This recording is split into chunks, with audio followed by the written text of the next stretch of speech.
자, 이제 2019년도 3회 전력공학 같이 풀어봅니다. 전기기사입니다. 3회 거 시작하도록 하죠.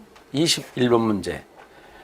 역률 80% 500kVA 부하 설비에 100kVA 진상용 콘덴서를 설치하여 역률을 계산하면 수전점에서 부하는 몇 kV가 되겠느냐. 이게 이제 수전점에서 부하가 어디를 말하냐 이거죠. 그래, 그림을 그려보게 되면은 여기 이제 유효전력 P가 있죠. 그 다음에 무효 피상전력이 있고요. PA가 있죠.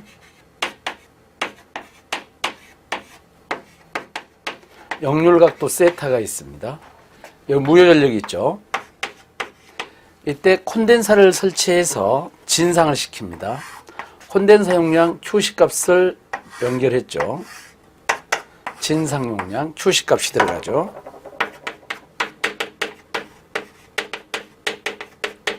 콘덴서. 그러면 이제 역률이 세타에서 여기 세타 1번이라고 보도록 하죠. 세타 1번에서 세타 2번으로 개선이 되죠.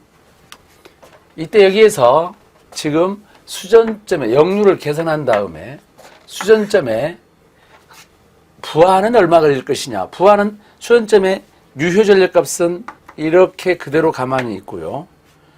그러면은 공급해야 돼. 역률을 계산하지 않으면 여기서 이만큼 부하를 공급점에서 보내줘야 되는데 역률을 계산하게 되면은 여기서 이만큼 보내주기만 하면 되죠.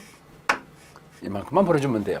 결론적으로 역률을 계산한 후에 수전점에서 부하는 몇 kV가 되냐면은 여기서 여기까지를 말하므로 결론적으로 이 말의 의미는 개선 후 피상전력을 말하죠. 이 개선 후 피상전력은 개선 후 변압기에 걸리는 부하죠. 변압기에 걸리는 부하라고 볼 수가 있어요. 피상분. 이런 내용이 전부 여기 개선 후 피상전력 여기서부터 여기까지를 구하라는 뜻입니다. 그럼 이제 여기를 이제 PA 다시라고 가정을 하게 되면 이제 여기 PA 다시 값은 당연히 루트 씌운 다음에 여기서 여기까지 유효전력 P의 제곱 더하기 개선하기 전 무효전력 요만큼 있죠. PR 값에서 그 다음에 여기서 진상용량 빼야 될 거 아닌가요? QC를 빼야 되죠. 이 값의 제곱. 그래서 이제 여기 유효전력과 여기 PR은 개선 전 무효전력이고 여기서 여기까지가 개선 전 무효전력이고 이건 진상 용량이 되죠.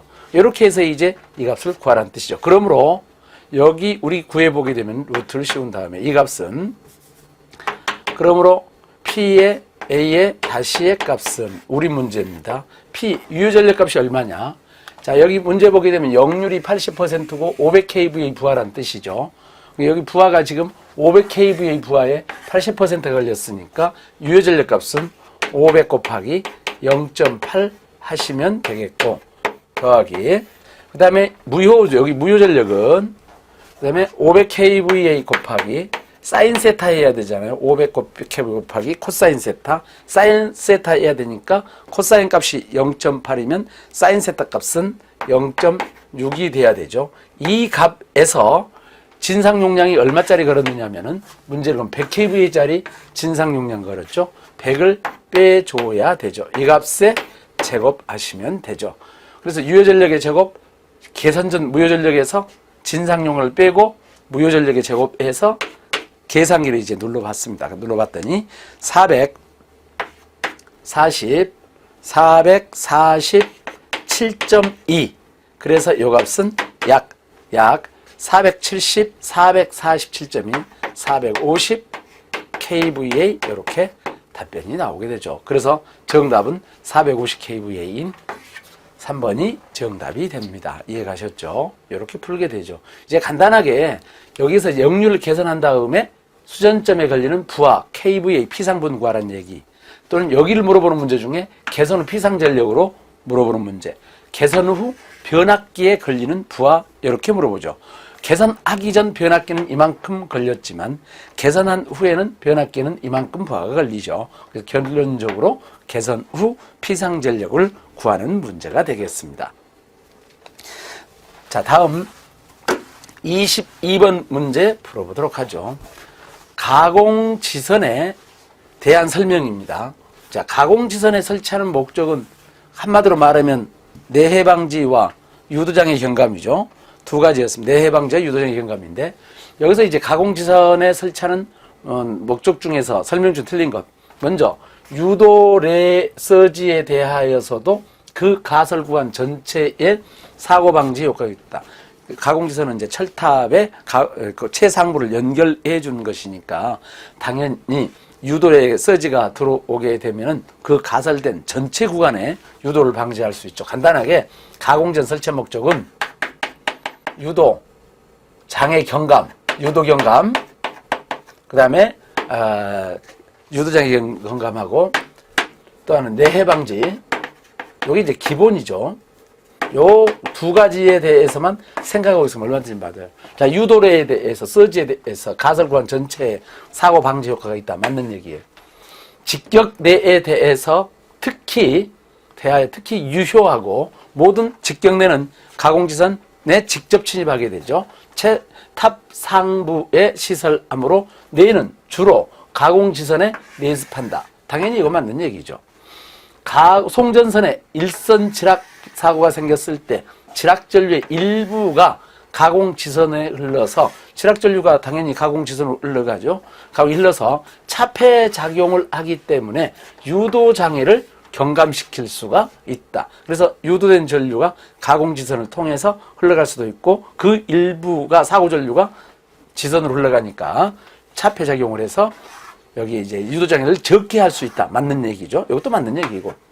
다음, 가공지선 때문에 송전선로의 대지 정전 용량이 감소하므로 가공지선을 설치하게 되면은 아무래도 대지 정전용이 줄어드는 건 맞습니다.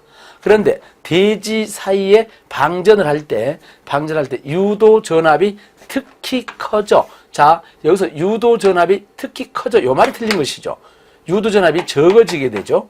적어져서 차폐 효과가 크게 되는 것입니다. 그래서 유도 전압이 줄어들어서 차폐 효과가 크게 된다. 이건 틀렸다고 봐야 되죠. 그래서 우리 정답은 4번이 정답이 그래서 답이 되는 것입니다. 다음 23번 문제. 부하 전류의 차단에 사용되지 않는 것은, 자, 여기서 단로기. 이 단로기는 통전 중 전로를 열거나 닫을 수 없죠. 이것은 부하가 없는 무부하 전로만 개폐하죠. 이것만 개폐가 가능합니다. 이유는 이제 소호 능력이 없죠. 그리고 이제 이 단로기는 무부하일 때에 회로를 전환한다거나 또는 무부하일 때에 여자 전류를 열거나 이렇게는 쓸 수 있지만은 일반적으로 통상적인 부하 전류나 그 다음에 고장 전류 이런 것들은 작동을 할 수가 없지요. 그래서 여기서 부하 전류 차단이 안 되는 것은 단로기죠. 여기서 A12가 기중 차단기, V12가 진공 차단기, 그 다음에 O12가 유입 차단기이죠. 이런 차단기들은 주 목적 자체가 고장 전류를 차단하는 것이 주 목적이죠. 그래서 정답은 1번이 정답이 됩니다. 단로기가 정답이죠. 다음 문제 보도록 하겠습니다.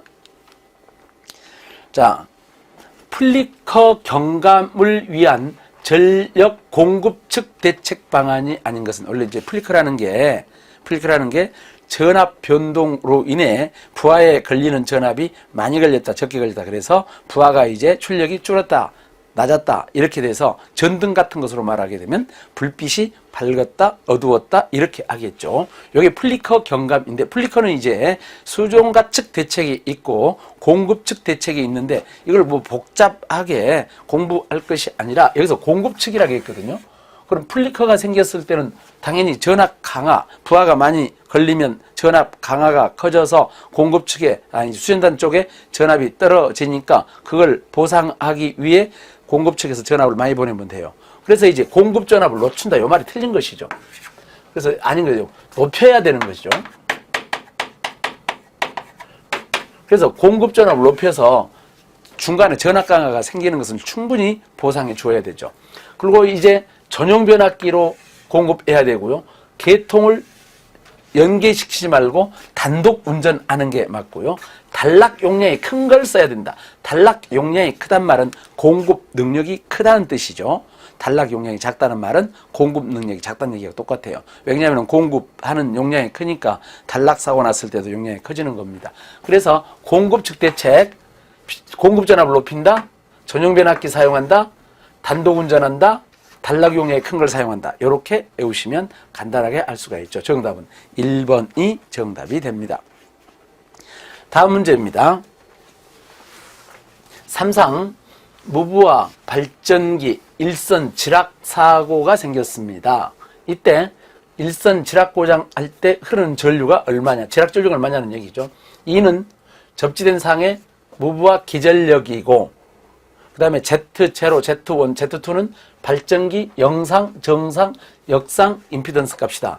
이런데 문제는 어떻게 우리가 풀어지게 되는 거냐면, 여기서 일선 지락 사고라고 했습니다. 발전기에 무부하 일대의 발전기에 일선 지락 사고가 생겼죠.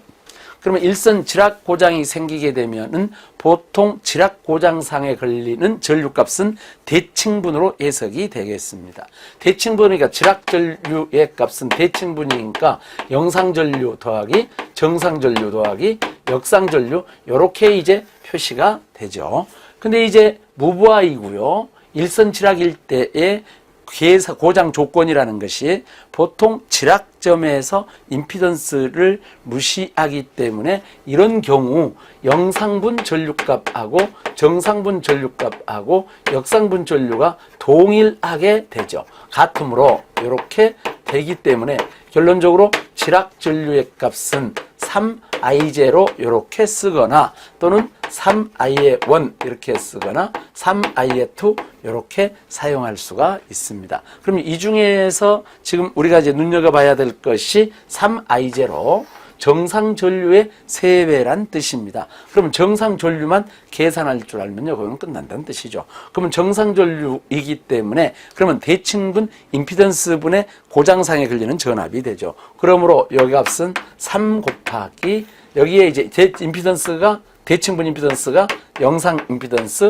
정상 임피던스, 역상 임피던스 분의 그 다음에 한 상에 걸리는 전압 2라고 쓰시면 되죠. 그렇기 때문에 이와 같이 답이 나온다는 겁니다. 그래서 Z0 플러스 Z1 플러스 Z2 값에다가 3 곱하기 2라고 적혀 있는 그래서 3번이 정답이 되는 겁니다. 그래서 3번이 답이 돼요. 그래서 이제 이렇게 이제 기억하시면 여기 전부 다 이제 계산을 충분히 다 하지 않아도 이런 문제는 맞을 수가 있습니다. 다음 문제 26번 문제 풀어보도록 하겠습니다. 자, 26번 문제는 수력발전소 분류 중에 낙차를 얻는 방법이 아닌 것을 했습니다. 자, 여기서 수력발전소를 분류합니다. 분류는 두 가지가 나오죠. 세 가지가 나오죠. 낙차를 얻는 방법이 첫 번째 것이고, 두 번째 것은 유량 사용 방법이 나오는 것이고,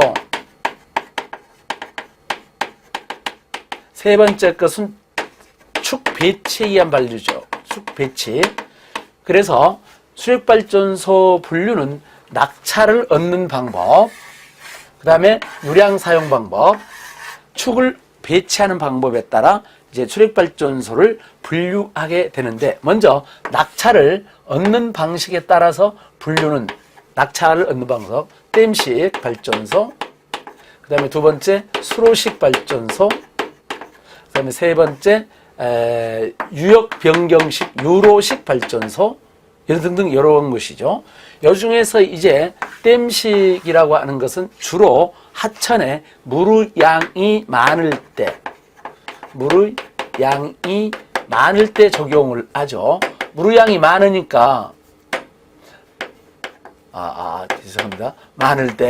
물의 양이 많으니까 굳이 멀리 갈 필요가 없다는 뜻이죠. 발전소에 댐을 막은, 저수지에 댐을 막은 다음에 댐에 직접 고조차를 이용한다는 뜻이고요.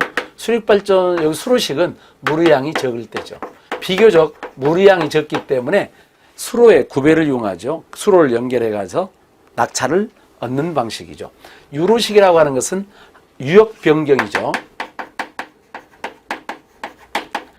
유역 변경식인데 한 유역의 물을 다른 유역으로 바꾸면서 그때 생기는 고조차를 이용하는 방법이 유로식이에요. 여기서 우리나라에서는 주로 댐식이나 수로식 요걸 따로따로 쓰는 것이 아니라 댐 수로식이라 그래서 요 두 가지의 장점을 취해서 만들죠. 댐 수로식. 이것이 낙차를 얻는 방법입니다. 그 다음에 여기 유량 사용 방법 있죠. 유량 사용 방법은 첫 번째 유입식.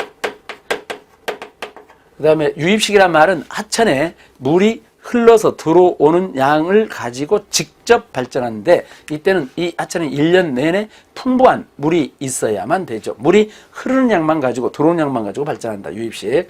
두 번째 있는 게 저수지식. 저수식은 계절적으로 비가 오는 기간이 차이가 엄청날 때 우리나라처럼 여름에 비 올 때는 몽땅 오고 안 올 때는 안 오잖아요. 이때는 저수지를 만든 다음에 가둬두어서 우리가 이제 발전하는 방식. 그래서 계절적으로 유량을 조정하는 방법이 저수지죠. 그 다음에 세 번째 있는 방법이 조정지식이에요. 조정지식, 우리가 많이 들어보고 있는 상부 저수지, 하부 저수지, 이렇게 조정지인데 이것은 피크치라든지 첨두부하가 걸렸을 때 이제 필요한 물을 확보하여 그 다음에 보통 며칠 내지 몇 시간, 며칠씩, 수일, 며칠씩 물을 조절할 수 있는 게 조정지식. 네 번째 있는 게 양수식. 양수식은 남아도는 전력을 이용하여 하부에 저장된 저수된 물을 상부로 퍼올려 가두었다가 필요할 때 사용하죠. 여기서 필요할 때는 첨두부화 때나 갈수기일 때 사용합니다. 양수식. 요와 같은, 그 다음에 이제 요와 같은 것들이 우리가 유량을 사용하는 방법이 되는 것이고, 그 다음에 축 배치에 의한 방법은 종축형, 그 다음에 두 번째 횡축형, 그 다음에 세 번째 사축형, 이렇게 나오죠. 이것은 무슨 뜻이냐면 발전기하고 수차의 축을 연결할 때 세웠느냐, 가로로 했느냐, 비스듬하게 했느냐 이런 뜻이에요. 현재 우리나라에서는 수차하고 발전기를 세워서 설치합니다. 종축형을 쓴다. 가장 많이 쓰는 게 우산형 발전기라 그러죠. 종축형의 대표가 우산형 발전기입니다. 그래서 아마 들어보셨을 거예요. 그래서 우산형 발전기인데 이 종축형은 저속도 대용량기죠.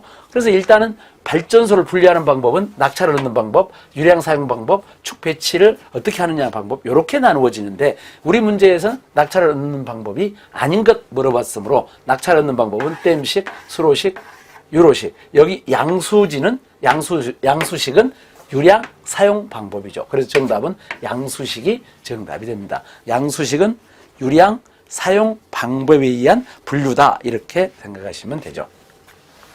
다음 27번 변성기의 전격 부담을 표시하는 단위. 자, 여기서 부담이라는 말이 어떤 뜻이냐. 우리 이제 전기 공부할 때는 필기 공부 말고 실기 공부할 때는 부담이 워낙 많이 나오니까 금방 다 알거든요, 누구나. 근데 이제 필기 공부할 때는 변성기 부담이라는 용어를 많이 쓰지 않죠. 그렇기 때문에 필기 나오면 조금 이제 단순히 외워야 되는 것이고 조금 그렇죠. 자, 일단은 와트, 그 다음에 세크, 다인, 볼트암페어 이렇게 되는데 변성기의 단위는 볼트암페어죠. 여기서 변성기의 부담이란 말이 무엇이냐. 예를 들게 되면 PT가 이렇게 있죠. PT가 이렇게 있다. 그럼 PT라는 말은 1차 측의 고전압을 2차 측의 저전압으로 바꾸어서 전압을 측정하거나 계전기를 사용할 때 쓰죠. 그러면 2차 전격은 얼마냐? 2차 전격이 110V죠. 110V. 2차 전격이 여기가 110V라는 뜻이니까 여기에 1차 측이 고압이거나 특고압이잖아요, 지금.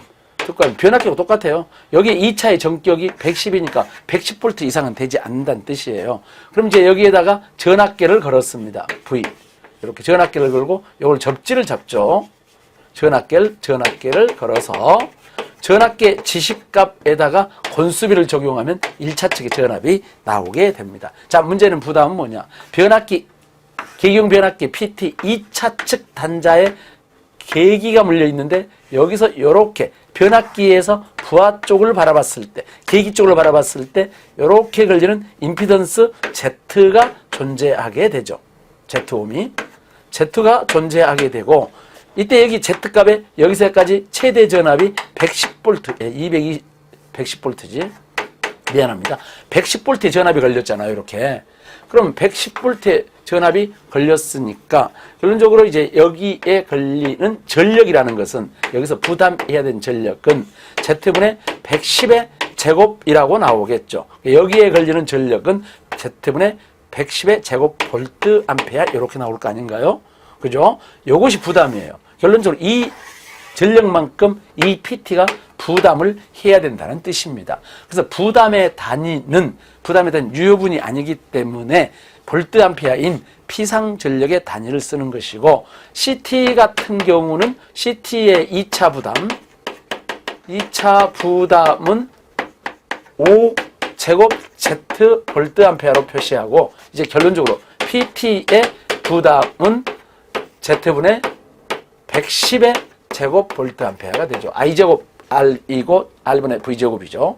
그래서 이렇게 표시가 돼요. 아시겠습니까? 이때 여기에 Z의 값들, 요 Z 값을 우리는 부담 임피던스이다 라고 부릅니다. 그래서 이제 Z 값이 부담 임피던스, 단위는 볼트 암페어를 사용하죠.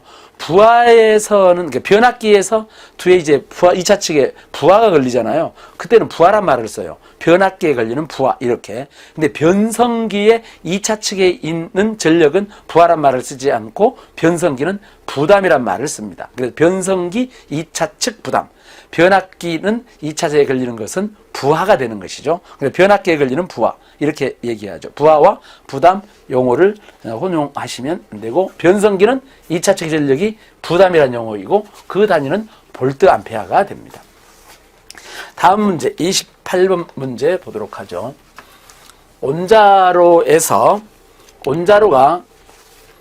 중성자가 온자로 외부로 유출되어 그 다음에 이제 인체 위험을 주는 것을 방지하고 방열 효과를 주기 위한 것은 무엇이냐? 당연히 차폐제죠. 차폐제. 여기서 이제 여기 나와 있는 제어제는 중성자를 흡수합니다. 흡수하여 핵 반응을 제어하는 것이죠. 중성자를 흡수하는 거예요. 핵 반응을 제어. 주로 이제 카드뮴 다 하는 것이죠. 붕소, 그 다음에 하프뮴 등이 이용되죠. 이런 것들이 이용되죠. 카드뮴 CD, 붕소 B, 하프뮴 HF 이런 것들이 이용된단 말이에요. 지금 이거 제어제. 반사체라고 하는 것은 뭐냐면 반사체는 중성자 이용률을 높인다. 중성자 이용률을 높여주는 재료가 반사체예요.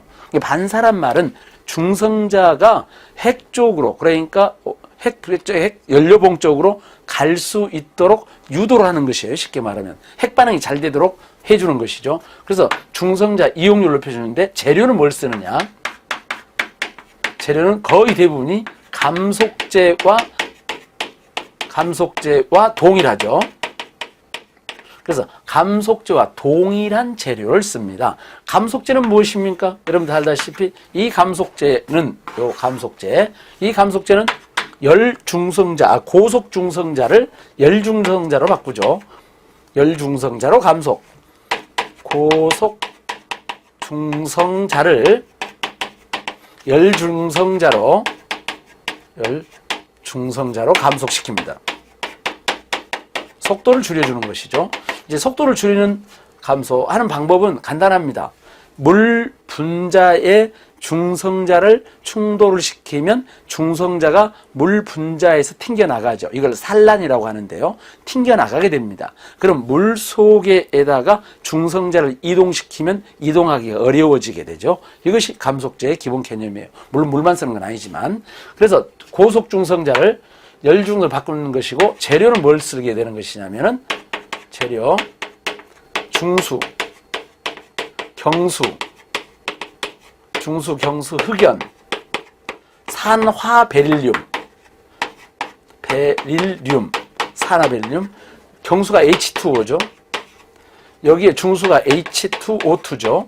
그래서 이렇게 이제 여기에 산소가 하나 더 붙어서 더 무겁습니다. 요 무거울 중자죠. 그 다음에 요건 가벼운 물, 무거운 물 이렇게 되어 있는데, 이 중에서 감속 효과가 제일 좋은 곳은 중수예요. 중수를 만들기가 돈이 좀 많이 들어서 그렇지. 그래서 중수가 되는 거죠. 이 중수, 이 감속제가 여기에 나와 있는 반사체하고 같은 재료를 사용하고 있고요.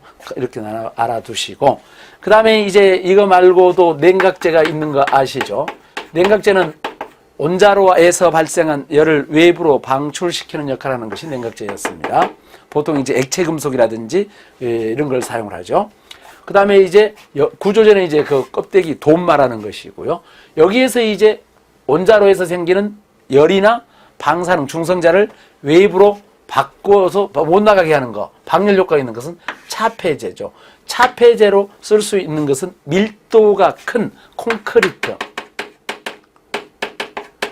차폐제로 사용할 수 있는 것, 그 다음에 밀도를 크게 한 강철, 그 다음에 밀도가 커야 돼요. 이런 거 차편. 그 다음에 이런 것들은 주로 방사능이, 즉 중성자가 밖으로 못 나가게 막아주는 것이고, 방열 효과가 있는 것 대표가 스테인리스 카드뮴이죠. 스테인리스 카드뮴은 바로 이제 열차폐라 그래서 주목적이 열차폐, 방열 효과가 주는 것이 스테인리스 카드뮴이 되죠. 이런 것들은 전부 차폐제라고 볼 수가 있습니다. 아무튼 여기서 온자로 외부로 중성자가 나가는 걸 방지하고, 그 다음에 열이 밖으로 나가지 못하게 하는 것은 차폐제. 우리가 이제 여기 온자로에서는 요 재료들이 나와. 그래서 머릿속에가 재료들을 외워야 돼. 다른 건 다 안 외워도 요놈은 알아야 돼. 감속제, 중성자 감속, 중수, 경수, 흑연, 베릴륨, 반사체, 중성자 이용률을 높인다. 감속제와 같은 재료. 제어제, 중성자를 흡수해서 핵 반응을 제어한다. 카드뮴, 붕소, 하프뮴 요렇게. 그 다음에 냉각제, 온자로에 있는 열을 외부로 빼낸다. 액체 금속, 물, 탄산가스. 냉각제는 액체 금속, 그 다음에 물, 그 다음에 헬륨 및 탄산 및 헬륨, 가스 등을 사용하죠. 그래서 이걸 이제 헬륨이나 탄산가스, 이산화탄소를 쓰면 가스 냉각형 온자로라고 그래요. 요건 이제 가스 냉각형. 보통은 액체 금속을 많이 쓰죠. 나트륨, 합금, 물도 보통 사용하고 있는 냉각제. 이건 냉각제들이죠. 이렇게 온자로 구성재료를 외우고 있으면 이런 문제는 틀리면 안 되는 문제가 되는 겁니다. 정답은 그래서 2번이 답이 되죠. 다음 29번 문제입니다. 연가에 의한 효과가 아닌 것 물어봤습니다. 연가라는 말은 다 알다시피 전선로 전체 구간을 3의 배수 등분하여 상하 전선 배치를 바꿔주는 게 연가죠. 여기서 이제 연가하게 되면 3의 배수, 요 말 꼭 외워야 되죠. 3배수, 3의 배수 등분하여 상하 전선 배치를 바꾼다. 요거 연가하는 효과가 뭐가 있느냐? 효과는 크게 세 가지 항상 외워야 되죠. 선로정수 평형, 선로정수가 평형시킨다. 여기 적혀 있네요. 선로정수를 평형시키죠. 그래서 선로정수를 평형시키면 첫 번째 유도장애가 줄어듭니다.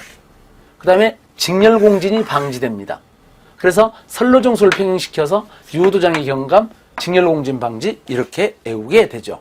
대지 정전 용량 감소하고는 아무런 관련이 없습니다. 연가했다고 해도 대지 정전 용량이 줄어들든 않는다는 뜻이에요. 그래서 직렬공진 방지, 다른 것은 이해가 빠르죠. 선로정수 평형이라든지 유도의 감소는 금방 알겠는데 직렬공진 방지 왜 되느냐는 문제가 되는데 이건 나중에 중성점 접지 중에서 소리액터 접지 방식을 썼을 경우 연가를 하게 되면은 소리액터 접지 방식에서 단선 사고가 생기더라도 직렬 애로가 성립하지 않습니다. 그렇기 때문에 이때가 이제 직렬공진 방지란 말이 나와요. 그래서 연가 효과 하게 되면 선로정수 평형, 그 다음에 유도장애 경감, 다음에 직렬공진 방지 이렇게 외우셔야 됩니다. 대지 정전 용량 감소하고는 상관이 없다.